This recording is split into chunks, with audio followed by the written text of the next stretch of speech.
Halo Mbak Dita, ini tugas wawancara pelayan dan pelayanan gereja. Pertanyaan pertama, menurut Bapak Sintu Aje Pandiangan, apa arti pelayanan gereja? Pelayan gereja itu adalah orang yang dipilih untuk melayani, bertugas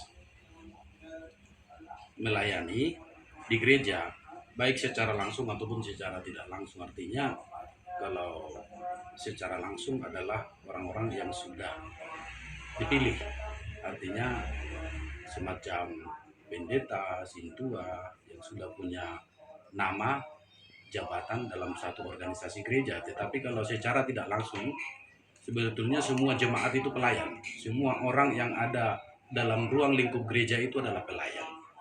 Kira-kira seperti itu. Baik. Yang kedua, bagaimana pelayanan gereja bisa diterima secara ikhlas karena adanya tanggapan sebagian orang bahwa pelayanan itu dianggap sebagai beban? Yang pertama harus diterima secara ikhlas. Sebetulnya yang pada dasarnya itu tulus. Harus tulus melayani sehingga bisa ikhlas. Dalam arti tanpa mengharapkan imbalan. Seharusnya melayani tanpa mengharapkan imbalan sehingga bisa dilakukan dengan tulus dan ikhlas. Ya, karena kita harus menyadari bahwa pemberian Tuhan juga termasuk Yesus adalah secara gratis atau cuma-cuma diberikan keselamatan kepada orang percaya, dan sehingga orang yang sudah terlibat dalam pelayanan ataupun melayani seharusnya harus ikhlas dan tulus. Karena kalau sebagian orang beranggapan menjadi beban itu karena dalam melayani dia mengharapkan imbalan dan juga dia mengharapkan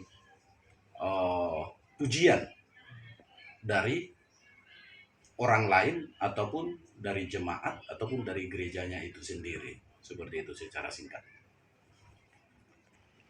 Baik, kita ke pertanyaan ketiga. Apa saja bentuk pelayanan sosial yang sudah dilakukan gereja bagi lingkungan masyarakat? Kalau secara khusus gereja kita sudah pernah melakukan pelayanan sosial termasuk dalam lingkungan. Artinya pernah kita membagi-bagikan sembako, ya.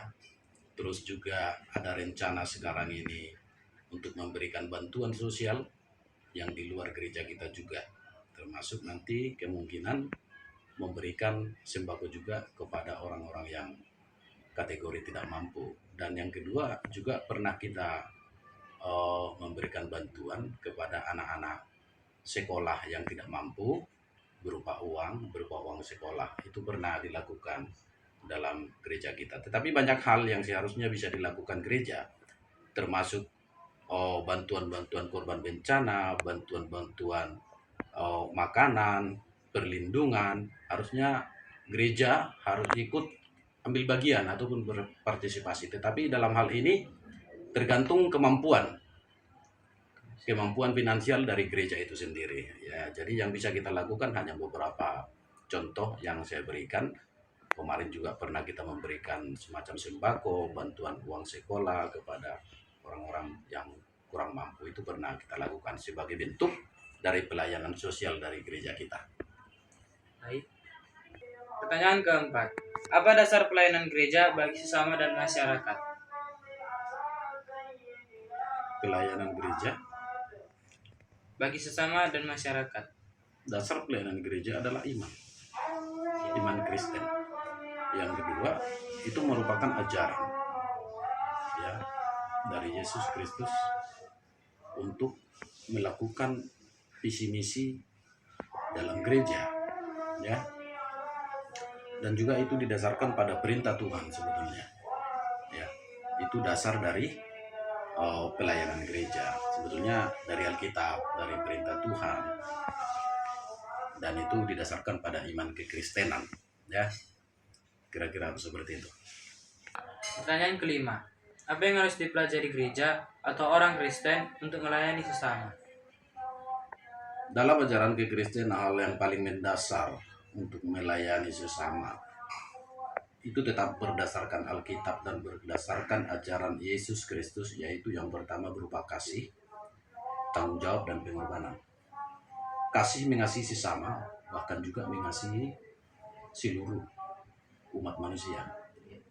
Ya, jadi tanggung jawab dalam hal ini, kita bertanggung jawab kepada iman kita bertanggung jawab kepada perbuatan kita, bahkan bertanggung jawab kepada Yesus atas apa yang sudah kita lakukan dalam kehidupan kita. Dan juga masalah pengorbanan. Orang Kristen harus mempelajari bagaimana seharusnya berkorban di dalam melayani, di dalam melakukan tugas pelayanan, bahkan di dalam mengikut Kristus harus belajar tentang pengorbanan. Baik pengorbanan secara materi, baik pengorbanan secara immaterial pun sekalipun. Pengorbanan waktu, pengorbanan tenaga terhadap orang lain, pengorbanan materi yang membutuhkan. Orang Kristen harus belajar atas dasar-dasar itu supaya dia bisa benar-benar menjadi orang yang percaya dan menjadi seorang pelayan Kristus, seperti itu secara singkat.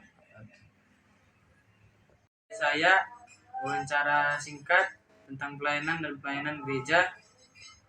Semoga bermanfaat dan terima kasih kepada Bapak Sinta Jepanjangan sudah meluangkan waktu. Tuhan Yesus memberkati. Amin.